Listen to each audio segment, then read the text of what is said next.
about proposed new ways of handling zoning, and in particular, the appointment of certain people who will be non-elected folks to those positions to make certain decisions. So we will go in the order that has already been decided, so I'll ask Craig Erickson to respond to that question first. Thank you. Craig Johannsen. Charlie, I guess I have to follow up. What exactly, when you're saying appoint someone?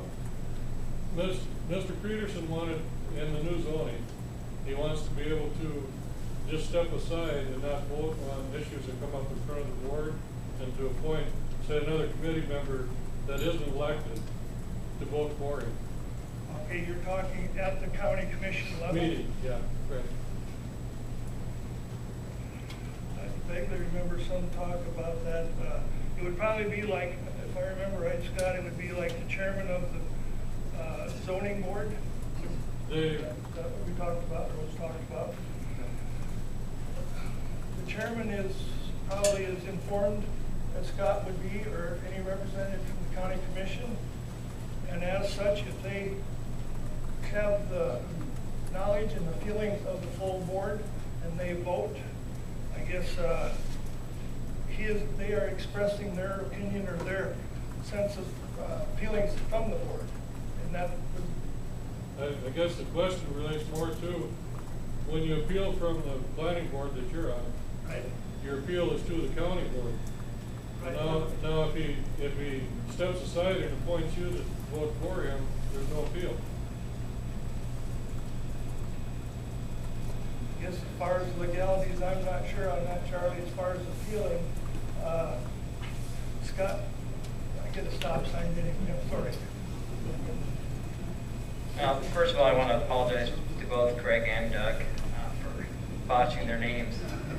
With 15 candidates and a lot of different questions, I knew it was bound to happen sooner or later. So thank you for teasing me and dealing with me on that. I'm going to give the other candidates an opportunity to respond to it.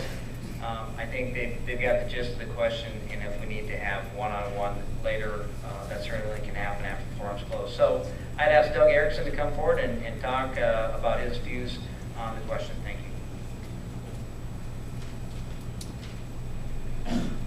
Well, that 150-page ordinance, I feel that's a pretty big deal to be setting out in the county right now.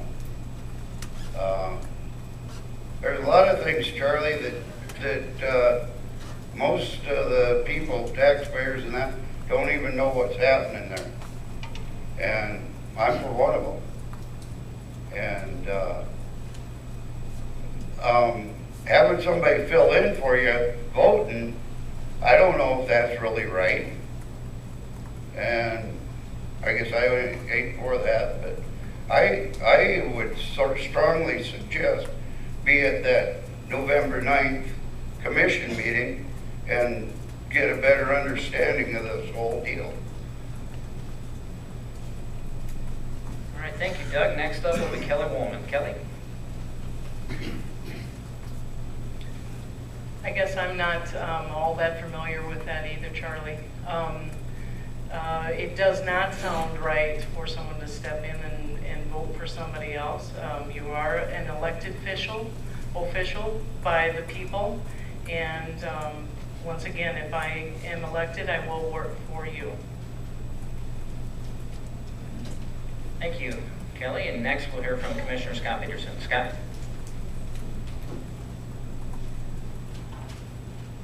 Since I'm the liaison between the county commission and the planning and zoning committee, what we talked about at one meeting one time was in the event that I couldn't be in a county commission, if something came in front of planning and zoning, that either the president or the vice president of planning and zoning could represent or be present at the commission meeting, but they could not vote in my place, ladies and gentlemen. They could present the thing, but they would have no voting authority.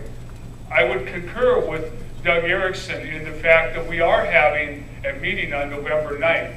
We would encourage you to come and go through the ordinances with us. We want to make the ordinances county friendly, user friendly.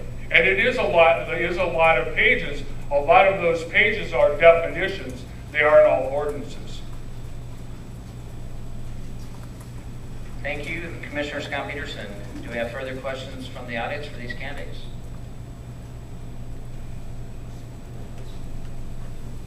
Yes, sir. Yeah, go back to the wheel tax.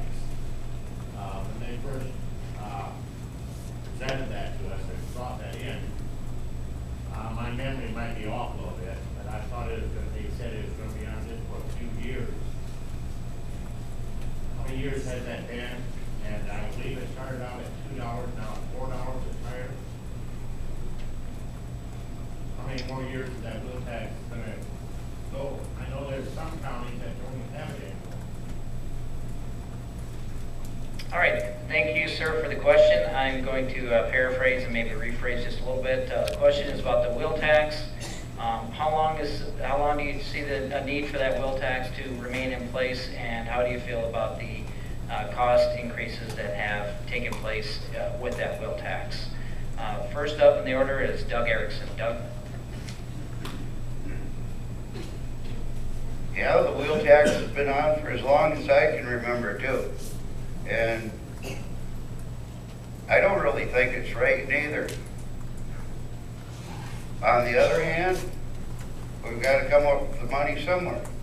I'm willing to work to come up with a new solution to replace that. But I don't, like I say, we're taxed to death out there trying to make a living. The small business guy can't go much more.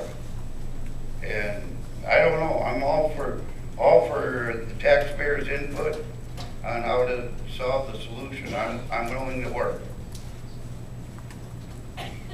Thank you, Doug. Next up, we'll hear from Kelli Wollmann. Kelli? Well, in this position, of course, you cannot please everyone. There are reasons why we have taxes. Sometimes you have to have taxes on certain things in order to benefit your county. All I would have to say is get involved with your community, with your Lake County commissioners, and voice your opinion, and that's the only way that you can get things changed. Thank you. Along with their help. Thank you, Kelli. Next up, we'll hear from Commissioner Scott Pedersen. Scott? I don't remember exactly when the wheel tax came on, but I think it was probably back in the early 90s. And when it originally started, it was $2 a wheel, and it went to $4 a wheel probably about 1996 or 1997, and it's been at $4 a wheel ever since. I mentioned earlier that in 2009 we took in $268,000 on the wheel tax. Now the maximum we can charge on any vehicle, whether it's an 18-wheeler or it's a dually pickup or it's a truck or whatever it is $4, four wheels. So $16 is the maximum you can charge.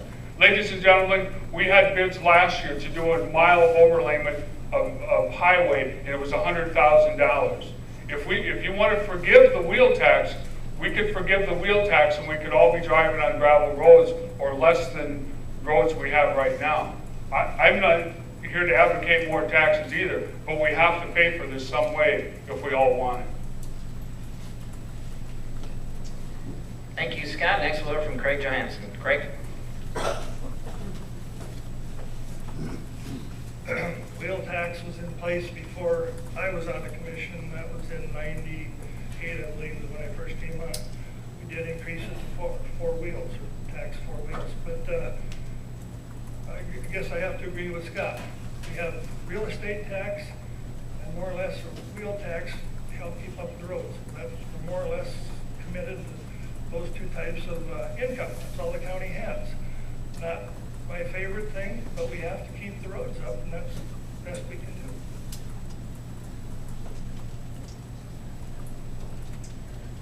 Thank you, Craig. Do we have further questions?